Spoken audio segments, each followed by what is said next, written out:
So I welcome you all in this session. तो ये जो सेशन होगा यहाँ पे हम बेसिकली मैकेनिक्स जो है हमारे मैकेनिक्स के कुछ इंपॉर्टेंट न्यूमेरिकल्स मतलब एमसीक्यू प्रॉब्लम्स, एमएसक्यू प्रॉब्लम्स और नेट के जो क्वेश्चन हैं, एनईटी के जो क्वेश्चन है न्यूमेरिकल आंसर टाइप, उनको हम यहाँ पे सॉल्व करने की कोशिश करेंगे। ठीक है, तो चलिए शुरू करते हैं।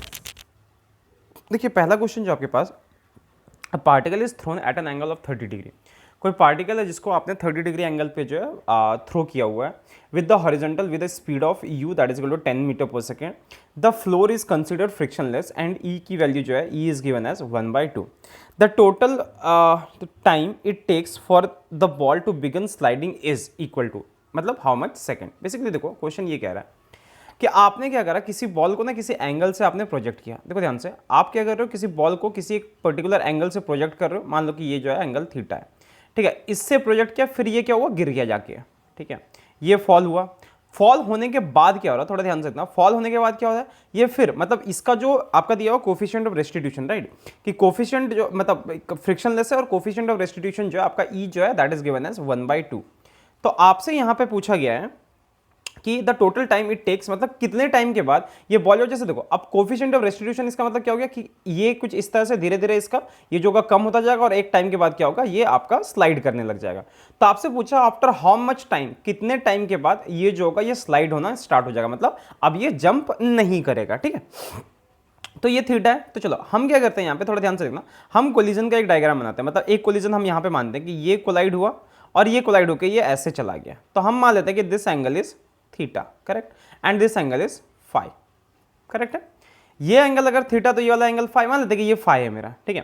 तो अब एक बात बताओ, यहां से अगर आप देखोगे this will be what, that is equal to u मान लेते हैं, और इसको हम मान लेते हैं कि that is this velocity is we.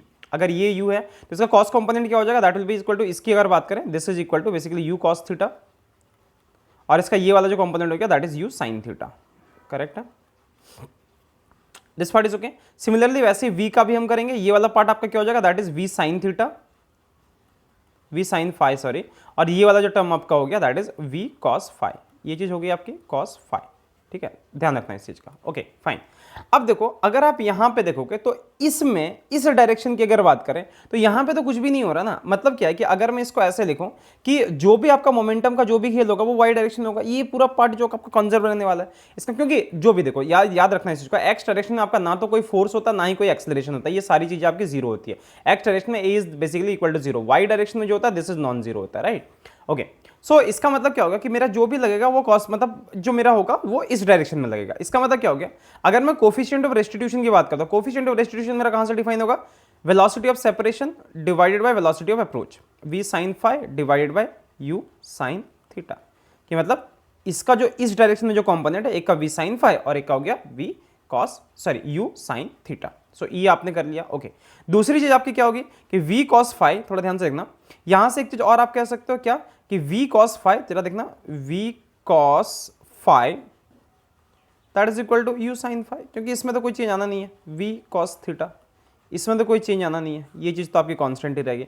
और अगली चीज कौन सी आपकी कांस्टेंट रहेगी, that is v cos five, v cos five तो हो गया आपका v sin फाइव, इस वाले इक्वेशन से v sin five that is equal to e u sin theta, ठीक है। तो ये इक्वेशन वन ले लो, इसको आप ले लो इक्वेशन टू, ठीक है।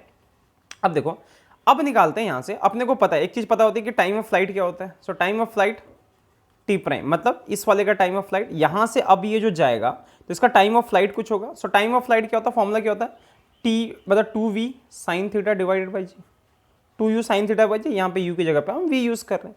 और इसको आप u के टर्म में कैसे लिख सकते हो, 2eu sin फाइव हो जाएगा, सॉरी क्योंकि ये एंगल शायद फाइव है, या दिस एंगल इज फाइव, या सो 2eu sin थीटा बाई जी, ये आपका हो गया। और u sin थीटा बाई जी अगर आप ध्यान से देखो 2u sin थीटा बाई जी, और इसको अगर आप e से मल्टीप्लाई करो तो ये वाला टर्म क्या है, ये क्या है, इससे पहले वाला टाइम ऑफ फ्लाइट होगा, इस वाले का टाइम ऑफ फ्लाइट जो होगा that will be this 2u sin theta by g. इसका मतलब t प्राइम क्या हो गया, that is equal to e times t। तो एक बात होता है t डबल प्राइम क्या हो जाएगा, that is e times t prime. इसका मतलब क्या हो गया, e स्क्वायर टी। सिमिलरली आप t ट्रिपल प्राइम की बात करो that is equal to e cube t. Similarly t to the power 4 t ऐसे फोर्थ प्राइम की बात करो, e cube e to the power 4 into t, इस तरह से होगा। तो अब ये लुढ़कना कब स्टार्ट कर जाएगा, आफ्टर इनफाइनाइट टाइम। इसका मतलब आपका जो टाइम हो रहा है वो कितना जाएगा, t plus t prime plus t double prime plus so on, right. So this will be equal to t 1 plus e square plus dot dot dot ये चला गया and this will be equal to T1 minus e, right, ये तो होगा। ये क्या हो गया, दिस इज सिंपली, ये आपका है क्या, ये आपका जीपी में है, तो जीपी में हमने इसको कर दिया एंड टी की वैल्यू क्या है 2u sine theta by g, 2u sine theta by g, उसके बाद 1 माइनस सी, आपकी थीटा जो है दैट इज 30 डिग्री, ये गिवन है, इसका मतलब उसकी वैल्यू पुट कर दो, 2 इंटू यू की वैल्यू क्या है, u जो है दैट इज 10 मीटर पर सेकंड, या तो u इंटू यू की वैल्यू 10 होगी, साइन थीटा का मतलब sine 30 that is 1/2 divided by 10 into 1 minus 1/2, ठीक है, तो ये कैलकुलेट करना होगा, 10 से 10 कैंसिल हो जा रहा है, इससे ये कैंसिल होगा, 1 minus 1/2 that is simply equal to 2 second, तो मतलब 2 सेकंड के बाद जो होगा ये धरती पे अपना आराम से आ जाएगा, ठीक है। अगले क्वेश्चन की तरफ बढ़ते हैं। क्वेश्चन जो है वो थोड़ा ध्यान से एक बार पढ़ लो। आपका क्या दिया हुआ है कि एक second, an incompressible fluid is stored in a tank of radius 5 meter and height 3 meter. If the fluid is allowed to escape from a valve of radius r equal to 5 centimeter and at the bottom the rate at which fluid level in the tank is dropping, मतलब fluid का जो level है वो tank में किस हिसाब से drop कर रहा है। मतलब अगर आप ध्यान से देखो तो इस तरह का एक टैंक है, ठीक है, ऊपर वाला जो रेडियस है दैट इज 5 मीटर, ये जो है दिस इज बेसिकली 5 मीटर, और आपका यहाँ पे क्या दिया हुआ दैट इज 5 सेंटीमीटर, इस पॉइंट पे यहाँ पे जो होल बना हुआ है दैट इज 5 सेंटीमीटर, ये आपको गिवन है। हाइट जो है that is given as 3 meter, ये जो हाइट है दैट इज 3 मीटर। तो यहाँ से देखो कुछ नहीं करना, इस पर तो सिंपल हम बर्नौली थ्योरम लगाएंगे, मतलब rho v1 square plus rho g h, मतलब इस यहाँ पे इसके लिए हम लेंगे पोटेंशियल एनर्जी और काइनेटिक एनर्जी, यहाँ पे सम किया and that is equal to rho v2 का स्क्वायर डिवाइडेड बाई 2, ठीक है, दिस पार्ट इज ओके। इसका मतलब क्या हो गया, यहाँ से v1 स्क्वायर प्लस क्योंकि रो रो कैंसिल हो रहा है, v1 square plus 2gh that is equal to ये क्या हो गया v2 का स्क्वायर। अब एक चीज और आपको पता होगी क्या है कि a1 v1 that is equal to a2 v2 equation of continuity. यहां से एक बात होता है v2 आप कैलकुलेट कर सकते हो कैसे, तो v2 की अगर हम बात करेंगे that is equal to v2 की बात कर रहे हैं तो a1 by a2 times v1। अब a1 a2 का मतलब आपका पता हो गया कि ये क्या होता है radius r, capital R, a1 का मतलब ऊपर वाला है ना area, and this is a2, इसका एरिया जो दैट इज a2, तो अपर पाई r स्क्वायर करोगे तो पाई r डिवाइडेड बाय r का square times v1, this part is okay. मतलब इसका क्या हो गया v2 की वैल्यू क्या हो गया 10⁴ टाइम्स v1, ये हो गया आपका v2 आपने निकाल लिया। अगर v2 निकाल रहे हो अब क्या करना, आपको रेट ऑफ चेंज निकालना, मतलब रेट जो हो रहा है वो किस रेट में आपका चेंज हो रहा है, मतलब v1 जो है what is the value of v1, मतलब v1 जो होगा इसी रेट से नीचे करेगा ना, जिसका मतलब क्या हो गया v1 square plus 2gh that is equal to v1 square into 10⁸, ये देखो 10⁴ का स्क्वायर 10⁸ और v1 का स्क्वायर यहाँ पे आपने कर दिया, ठीक है, दिस पार्ट इज ओके। अब इस चीज का मतलब क्या हो गया, अगर आप यहाँ पे इसको इधर लेके आ जाओ या दिस पार्ट इज ओके, तो आप अगर यहाँ से कैलकुलेट करोगे v1 स्क्वायर को, अब देखो इसके कंपैरिजन में इसको आप नेग्लिजिबल कर दो क्योंकि ये जो इसके कंपैरिजन में बहुत छोटा है, तो आप क्या कर दो 10⁸ times v1 square that is equal to under 2gh, इसका मतलब v1 स्क्वायर जो हो गया that is under root of 2gh into 10⁴, right, ये इधर चला जाएगा और माइनस में बन जाएगा, ठीक है। तो जब इसको सॉल्व करोगे √2g की वैल्यू 9.8 ले लो और h की वैल्यू जो दैट इज 3 इंटू 10⁻⁴, इसको जब आप सॉल्व करोगे यू विल गेट अराउंड 936 ना 54 का अगर ये लोगे तो it will be around 7 point something का 7.5 से ज़्यादा ही आएगा, इसको कैलकुलेट करना 10⁴ मीटर पर सेकेंड, तो इस रेट से ये जो होगा नीचे गिरेगा, ठीक है। अच्छा, अब बढ़ते हैं अपने अगले क्वेश्चन की तरफ। यहाँ पे क्वेश्चन है particle of mass m1 kg is at rest at t equal to 0, a constant force 10 newton is applied on it as it moves, a drag force of 2 volt 2 मतलब v newton acts on it, velocity after 1 second. मतलब यहाँ पे सीधी सी बात है कि कोई particle है, ठीक है, ये कोई पार्टिकल है, इसकी जो वेलोसिटी गिवन है, थोड़ा ध्यान से देखो इसको, यहाँ पे जो है इस पे आगे की तरफ एक फोर्स लग रहा है दैट इज 10 न्यूटन, इस पे पीछे की तरफ ड्रैग फोर्स लग रहा है दैट इज 2 वोल्ट न्यूटन, 2 मतलब 2 टाइम्स v, ठीक है, ये लग रहा है आपका। तो आपको पता है कि नेट फोर्स कितना हो जाएगा 10 minus 2v and that is equal to how much m into a, और a का मतलब क्या हो गया dv बाई dt, ठीक है, दिस पार्ट इज ओके। और m जो अब आपका 1 गिवन है, मतलब क्या हो गया 10, मतलब इसको सीधा इंटीग्रेट मारते हैं ना, dv divided by 10 minus 2v, integrate करो from 0 to v and this will be equal to 0 to t dt, सही है ये वाला, ठीक है। अब इसको आप इंटीग्रेट कर दोगे, इसको बस आपको सॉल्व करना, कंडीशंस पुट कर दो, तो this will be equal to, मेरे ख्याल से जब पूरा सॉल्व करोगे आपकी v की जो वैल्यू आ जाएगी दैट विल बी 4.32 सेकंड, ठीक है। इसको बस इंटीग्रेट करके सॉल्व करना, इसको मैं नहीं करा रहा, आराम से इसको कर लेना, सुबह इसको क्लास में भी कराया था तो इसको दोबारा से करने की कोई जरूरत है नहीं इसमें, ठीक है। अगला क्वेश्चन है आपका, ये तो हो गया, ये हो गया, हाँ, a particle of mass m moves in a central force Fr that is equal to minus kr. Which of the following orbits is or are possible? Circular, elliptical, hyperbolic and parabolic. वही बात होगी, ये सुबह ही कराया था, तो answer जो हो जाएगा बाउंडेड ऑर्बिट होगा। और बाउंडेड ऑर्बिट के लिए दो ही कंडीशन पॉसिबल है, एक क्या होता है, या तो इलिप्स से पॉसिबल या तो फिर सर्कल होता है, या तो इलिप्स कर लो या सर्कल होता है। ठीक है, बोलोगे सर कहाँ पे पढ़ाया था, तो मैंने ये अनअकैडमी प्लस पे कराया था। सो अनअकैडमी जो है उसको आप ज्वाइन कर सकते हो। ठीक है, तो वहाँ पे जाओ आप, वहाँ पे आपको इसका आंसर जो है मिल जाएगा। ठीक है ये तो हो गया, या गुड है। फिर से ये क्वेश्चन कहाँ से आ गया? ओके, अब ये वाला क्वेश्चन है, थोड़ा ध्यान से इस क्वेश्चन को एक बार देख लो, रीड कर लो, शायद आपको समझ आ जाएगा कि ये क्या हो रहा है क्या नहीं हो रहा है। ठीक है, अब यहाँ पे थोड़ा ध्यान से देखना इस क्वेश्चन को कि ये आपका क्वेश्चन जो है वो क्या कहने की कोशिश कर रहा है। देखो जैसे दिया हुआ कि a tube of length L and radius R carries a steady flow of fluid whose density is rho and viscosity is n, velocity given है। ये एमएसक्यू टाइप क्वेश्चन है। काइनेटिक एनर्जी ऑफ फ्लूइड आपको given है, दो option है, friction जो है ये आपको गिवन है। ठीक है, तो इसको सुबह तो मैंने करा दिया था, बट स्टिल एक बार देख लो इसको ध्यान से कि आपका क्या हो जाएगा। यहाँ पे एक आपका ये हो गया, इसमें आपका फ्लूइड जो हो रहा है ये फ्लो हो रहा है। ठीक है, बहुत बढ़िया। तो आप क्या करोगे, इसके अंदर एक छोटा सा एलिमेंट ले लो, क्योंकि आपको टोटल कैलकुलेट करना। तो क्या करेंगे, हम एक छोटा सा एलिमेंट लेंगे ऑफ थिकनेस dr। ठीक है, और उसके बाद क्या करना है, dr को फिर इसकी एनर्जी फाइंड करके आप इसको इंटीग्रेट कर दोगे। तो देखो ये छोटा सा है, राइट। अगर छोटा सा एलिमेंट लोगे तो इसके लिए kinetic energy, small kinetic energy that is equal to half of dm into v square. ये तो करोगे, हाफ ऑफ dm का मतलब क्या हो जाएगा, रो टाइम्स 2πr dr, और वी स्क्वायर का मतलब क्या हो गया, वी नॉट का स्क्वायर, उसके बाद 1 minus r square by r square की power 2। This part is okay. अब इस चीज का मतलब क्या हो गया, this will be equal to, अगर इसको आप सॉल्व करोगे दिस विल बी पाई, देखो ध्यान से, आपको सारे टर्म्स एज इट इज दिखेंगे, पाई आर एल हो जाएगा यहाँ पे, या so pi l rho v naught square, सारे टर्म्स आपने ले लिए। और उसके बाद यहाँ पे क्या बच गया आपका ये आर है, इसको अंदर कर दो। So r minus 2r cube divided by, जरा ध्यान से देखो इसको, ये आ रहा है या नहीं आ रहा है, minus this plus r to the power 5 divided by r to the power 4। तो इसको आप इंटीग्रेट कर लोगे, तो dt का t का मतलब क्या हो गया, इंटीग्रेशन ऑफ dt, और that is from 0 to r। 0 to r में इस वाले पूरे पार्ट को आप इंटीग्रेट कर दो dr। जब आप इंटीग्रेट करोगे आपका फाइनल आंसर जो आ जाएगा that will be 1/6 of pi r square l v naught square. ये तो आपको फॉर श्योर इसका आंसर रहेगा। दूसरा क्या है, फ्रिक्शन फोर्स, मतलब आपका क्या हो गया, ए ऑप्शन जो है वो तो बिल्कुल सही है। ठीक है, उसके बाद आते हैं दूसरे ऑप्शन पे, आपको फ्रिक्शन फोर्स कैलकुलेट करना। फ्रिक्शन फोर्स क्या होता है, minus eta a d v over d r. V आपके पास गिवन है, v naught 1 minus r square divided by r square, ये गिवन है। इसका मतलब क्या हो गया, d v by d r आपको कैलकुलेट करने की जरूरत पड़ेगी। तो d v by d r क्या हो जाएगा, minus 2 v naught by r square into r. अब क्या है, एट सरफेस, तो मतलब आर का मतलब क्या हो गया, r that is simply equal to r. तो आपका d v by d r देख लेते हैं। So d v by d r that is equal to minus 2 v naught by r. D v by d r निकल गया आपका। अब क्या करना है, आपको फ्रिक्शन फोर्स कैलकुलेट करना। So f that is equal to minus eta, और ए का मतलब क्या हो गया 2 पाई आर एल, और d v by d r का मतलब क्या हो गया, ये अभी अपने फाइंड करके रखा, minus 2 v naught by are.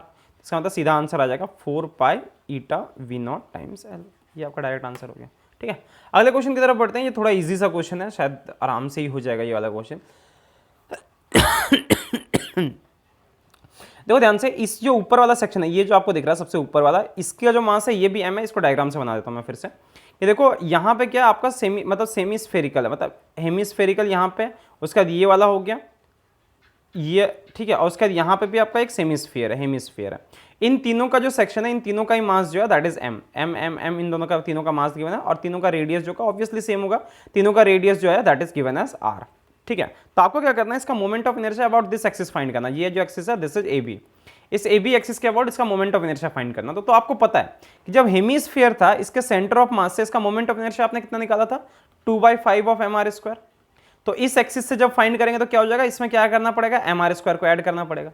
So this will be equal to what, 2/5 मतलब 7/5 mr स्क्वायर, क्योंकि टेंजेंशियली आपने फाइंड किया। और ये जो सरफेस है ये 2 है यहाँ पे, इसका मतलब क्या करो, इसको 2 से मल्टीप्लाई कर दो। तो this will be equal to 14/5 of mr square. पहला तो ये हो गया, मतलब इसका और इसका मोमेंट ऑफ इनर्शिया फाइंड कर लिया। अब इस वाले का मोमेंट ऑफ इनर्शिया फाइंड करते हैं। ये आपका क्या है, सिलेंडर है। सिलेंडर के एक्सिस ऑफ रोटेशन से जो मोमेंट ऑफ इनर्शिया होता है, सॉलिड सिलेंडर है, इसका मतलब हाफ ऑफ mr स्क्वायर। अब इसमें क्या करोगे, यही ये डिस्टेंस वाली बात आ गई, पैरेलल एक्सिस थ्योरम लगाओगे। So this will be equal to mr square. So this will be overall, this will be equal to 3/2 of mr square. 3/2 plus ये, अब इसमें क्या करना, total moment of inertia, total moment of inertia that is equal to 3/2 mr square plus 14/5 mr²। ठीक है, LCM ले लो, इसका कितना हो जाएगा 10 और ये mr² तो हो ही गया बाहर से, ये हो गया 5, 15 प्लस 2 14, मतलब ये कितना हो गया 2 28, राइट। 15 और 28 ये तो बचेगा, so 28 plus 15 this will be equal to, सही किया ना मैंने, ये हो गया आपका 5 5 3 2 28, शायद सही है ये, मेरे ख्याल से कुछ गड़बड़ तो नहीं लग रही। दिस इज 3/2 mr² और ये हो गया आपका 7/5, तो 7/5 हो गया आपका, और इसको आपने 2 से ये कर दिया, राइट। 2/5, ठीक है, 7/5 7/5 और 3/2, ओ सॉरी सॉरी सॉरी, इसको ये तो ठीक है, दिस इज 7/5, नहीं इसको 2 से करने की ज़रूरत नहीं, क्योंकि ये पूरा जो, नहीं ये ठीक है, या सो 28 प्लस 15 दैट इज 43/10 आ रहा है इसका, दैट इज 4.3 mr² आएगा। मेरे ख्याल से इसमें ऑप्शन में कुछ गड़बड़ है, या आई थिंक इसके ऑप्शन में कुछ गड़बड़ है, द राइट आंसर जो 4.3 आएगा इसका, क्योंकि शायद इसके कैलकुलेशन में कुछ गड़बड़ नहीं करी है मैंने। यहाँ से हो गया ये 2/5 mr² प्लस mr², मतलब 7/5 mr² हो गया, and this will B 3/2, 14/5 plus 3/2, ये कितना आ रहा है, ये हो गया आपका 1.5 mr², और ये कितना हो गया 2.8 आ रहा ना। हाँ, तो इसका आंसर जो होगा यही होगा, दैट विल बी 4.3 mr² ही होगा इसका आंसर। ओ सॉरी 2/5, नहीं ठीक है, हाँ ये सही है, ठीक है, 4.3 mr² होगा, सॉरी इस ऑप्शन में से कोई सा मैच नहीं करेगा इससे, या करेक्ट। ठीक है, अगले क्वेश्चन की तरफ बढ़ते हैं। अगला क्वेश्चन जो हमारा, that is consider a disc of mass m and radius r that is rotating about an axis passing through its center and parallel to its plane with speed omega. If due to intrinsic forces the disk turns into a square plate keeping the total mass and mass density constant, find the final angular velocity of the square plate. देखो हो क्या रहा है यहाँ पे, simple सी बात है कि आपका एक डिस्क था, ठीक है, डिस्क जो है इसको आप रोटेट कर रहे हो, अब क्या हुआ, रोटेट करते करते क्या हुआ, धीरे धीरे ये कुछ अंदर फोर्स लगा, और ये क्या हो गया, ये कि स्क्वायर में ये एक स्क्वायर बन गया, ठीक है, ये आपका स्क्वायर हो गया। अब आपका ये दिया हुआ है, इट्स प्लेन विद स्पीड, हाँ, if due to intrinsic force the disc turns into a square keeping the total mass, ये सारी constant, find the final angular velocity of the square plate. मतलब स्क्वायर प्लेट जो है इसके final angular velocity जो क्या होगी, ये इसके डिस्क से ये रोटेट कर रहा था, ये भी ऐसे रोटेट करेगा, तो ये मान लो कि आपका ω1 है, इसको मान लो कि इसका जो है इसकी जो एंगुलर वेलोसिटी है दैट इज ω2। तो सबसे पहले चूंकि डिस्क इसमें कन्वर्ट हुआ है तो एरिया जो होगा वो इक्वल होगा, सो पाई r², मान लेते हैं कि इसका रेडियस जो है दैट इज r, और ये मान लो कि इसकी साइड लेंथ जो है दैट इज a, तो that is equal to a²। इसका मतलब a की वैल्यू क्या होगी, दैट इज r√π। ये रिजल्ट ध्यान रखना क्योंकि इसकी जरूरत पड़ेगी। अच्छा, स्क्वायर के केस में बात करें, इसका मोमेंट ऑफ इनर्शिया क्या होता है, so that is simply equal to, दोनों साइड से 1/12, राइट, एक बार चेक कर लेना, 1/12 ऑफ ma², इसका मोमेंट ऑफ इनर्शिया, इसका जो मोमेंट ऑफ इनर्शिया लोगे that will be what, 1/2 of m और उसका r², राइट। r और a में आपको रिलेशन पता है। आपको दूसरी चीज क्या पता है, अगर कुछ नहीं हो रहा है यहाँ पे फोर्स एक्स्ट्रा वगैरह कुछ लग नहीं रहा, इसका था i ऑफ, मतलब I1 कर देते हैं इसको, this is I1 and this is I2, so I1 ω1 that is equal to I2 times ω2, this part is clear, I1 ω1 that is equal to I2 times ω2। इसका मतलब अब क्या करना है, इसकी ω2 फाइंड करनी है, तो ω2 that is equal to I1 upon I2 into ω1, this part is okay. अब इसका मतलब क्या हो गया, थोड़ा ध्यान से देख लो इसको, ω2 की बात कर लेते हैं, ठीक है, ω2 दैट इज इक्वल टू ω1 आपका कितना था, ω1 दैट वाज गिवन एज, एक सेकंड चेक करने दो, ω1 that is equal to simply omega ही गिवन है, ठीक है, सो ओमेगा उसका I1 की वैल्यू क्या है, 1/2 ऑफ mr², ठीक है, रहने दो इसको, 1/2 ऑफ mr² डिवाइडेड बाय इसकी वैल्यू क्या हो जाएगी 1/12, ध्यान से देखना यहाँ पे 1/12 इंटू m इंटू a का मतलब कितना हो गया r² इंटू पाई, ये तो होगा, दिस पार्ट इज ओके। अब यहां से अगर आप ध्यान से देखो, मेरे को ω2 निकालना था, मैं एक बार चेक कर लेता हूँ, या सो ω2 दैट इज ω1, ये पूरा आ गया, तो आपका पाई बच गया यहाँ पे, r² कैंसिल हो गया, ये कैंसिल हो गया, ये ऊपर चला जाएगा, so this will be equal to 12/2 times 2 upon omega, right, into sorry by pi. I hope this is okay, ये चीज़ हमारी सही है। और कुछ गड़बड़ किया क्या मैंने, शायद नहीं हुआ है कुछ,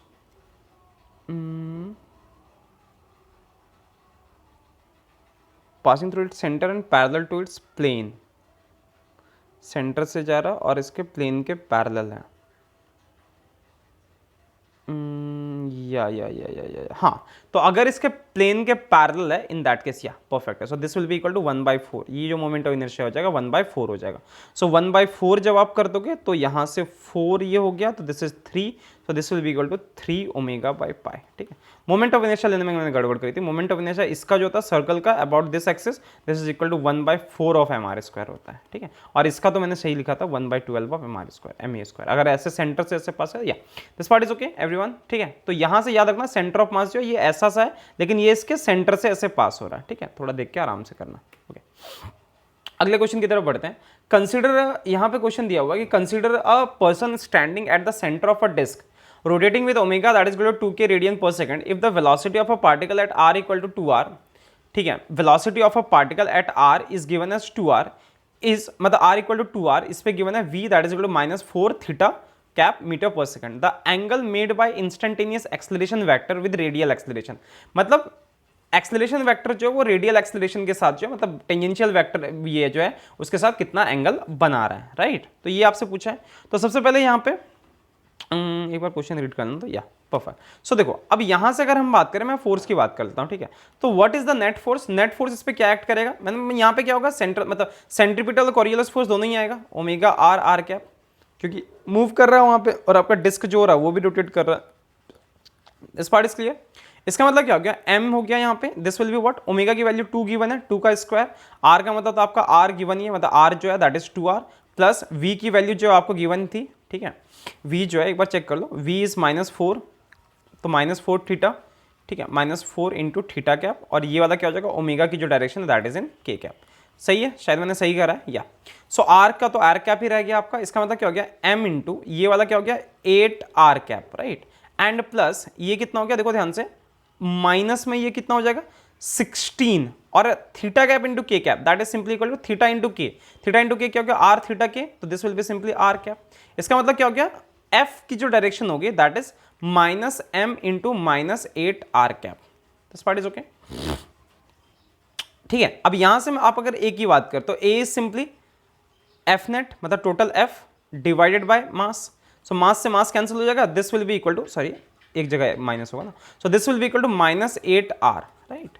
ये आपका a जो है वो -8r आ रखा है। आप किसके बीच में पूछा है, the angle made by the instantaneous acceleration. Instantaneous acceleration आपने फाइंड कर लिया, दैट इज -8r, और आपका जो नेट एक्सेलरेशन था दैट इज कितना, नेट एक्सेलरेशन जो आपका गिवन है दैट इज हाउ मच, कहाँ गया क्या गया net acceleration, this is okay, हाँ, नेट एक्सेलरेशन जो that is in r direction, yes okay. So in that case the angle will be 180 degree. Net acceleration जो का ये बाहर की तरफ ही फेंकता है ना, इसकी अगर इससे बात करोगे तो ये बाहर की तरफ जाएगा। सो आपका नेट एक्सेलरेशन की डायरेक्शन बाहर की तरफ, इसका जो हो गया -8r की तरफ, इसका मतलब नेट एंगल जो हो गया दैट इज सिंपली 180 डिग्री। ठीक है, हाँ, उससे ऑब्वियसली वो बाहर की तरफ जाता है, आर की तरफ जाता है, जो आपका इसके कारण जो फोर्स हो जाता है वो। ठीक है, ओके, अब बढ़ते हैं अगले क्वेश्चन की तरफ। अगला क्वेश्चन जो है आपका, थोड़ा ध्यान से इसको रीड कर दो एक बार। A point moves along a circle with radius 4 centimetre, the distance s moved along curve at any time t is given by s equal to ct cube, c equal to given है the radial and the acceleration, यहाँ पे दिया हुआ है ar, the radial and the tangential acceleration जो है आपका at v equal to 0.4 metre पर सेकंड पे कितना हो जाएगा, मतलब v की वैल्यू जब 0.4 है तो उस केस में आपका रेडियल और टेंजेंशियल एक्सेलरेशन जो होगा वो क्या होगा।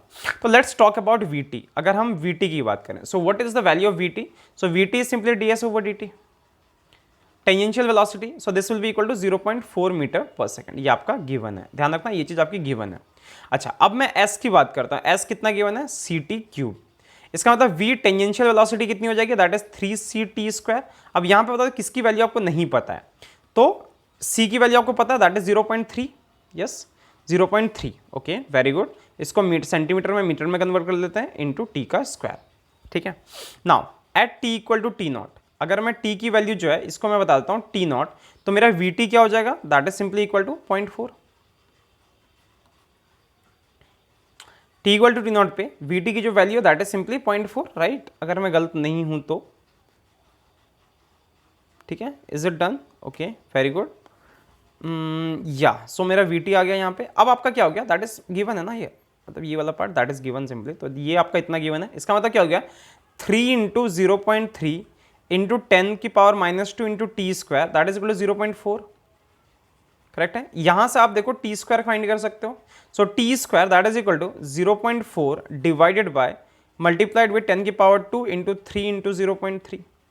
ये कैंसिल कर दो, इसका मतलब टी जो हो गया आपका सिंपली ये कितना जा रहा है, टी जो आ गया दैट इज सिंपली 3, यहाँ पे सही किया मैंने 0.4, ठीक है या। So that is equal to 4/9 into 10 का स्क्वायर, ऐसा कुछ आ रहा है। टी स्क्वायर आपका जो हो गया that is this much, right, yes. So 40/9, ठीक है। सो टी जो आपका हो गया दैट इज जो भी आ रहा है दिस इज आंसर। मतलब टी जो आपका हो गया 40/9 क्यों करोगे, दिस इज 400/9 मतलब 20/3 सेकेंड, ठीक है।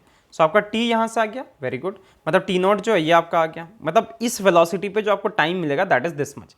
अब हम बात कर लेते हैं दोबारा से एटी की। सो एटी की अगर बात करें, a t is what, dvt divided by dt, so this will be equal to d2s over dt square, शायद ये ठीक है। So this will be equal to, इसका अगर डबल डिफरेंशियल करोगे, कहाँ गया ये कहाँ गया, क्या क्या गया, कहाँ गया ये, हाँ 3ct स्क्वायर, इसका करोगे this will be equal to 6ct, this part is okay, 6ct आ गया। एंड 6ct का मतलब क्या हो गया, 6 इंटू 0.3 इंटू 10 की पावर -2 और t की वैल्यू कितनी थी 20/3। तो इसका मतलब आपका 80 कितना आ गया, दैट इज सिंपली 0.12 मीटर पर सेकंड स्क्वायर। आप देखो 80 आपका आ गया, 80 इज 0.12, देखना जरा ऑप्शन में 80 0.12, एक ही ऑप्शन शायद आ रहा है आपका, 80 का एक ही ऑप्शन आ रहा है। उसका AR निकाल लेते हैं। AR की अगर हम बात करें, if you talk about AR, तो AR क्या हो जाता है मेरा VT square divided by R, और VT जो अभी आपने फाइंड किया था 0.4, तो 0.4 का स्क्वायर डिवाइडेड R की वैल्यू आपको गिवन है 4 सेंटीमीटर। तो इसको जब आप सॉल्व करोगे you will get 4 metre per second square. सो 80 ये रहा, AR ये रहा, इसको आंसर मैच कर लो इसका, ठीक है। ओके, अब बढ़ते हैं अगले क्वेश्चन की तरफ। If V r that is equal to kr square where k is greater than 0, if r1 and r2 denote the radii of circular orbits when the particle possesses respective angular momenta l0 and 2l0, ठीक है। l0 2l0 उसका angular momenta है, तो आपका r और r1 और r2 के बीच में क्या रिलेशन होगा, और आपका vr जो है वो गिवन है, ठीक है। देखो इसको ना एक जनरल फॉर्मूला जो इसको याद रख सकते हो आप लोग, एक ट्रिक है, शॉर्ट ट्रिक मैं बता देता हूँ यहाँ पे। इसको याद रखना कि जब आपका VR जो है ना ये गिवन है, VR that is equal to KR to the power n, याद रखना ये सिर्फ इसी केस में वैलिड है। जब आपका VR जो इस फॉर्म में रहे तो आपका R0 जो होगा this will be simply L square divided by NMK, ठीक है, याद रखना इसको, to the power 1/2 plus n।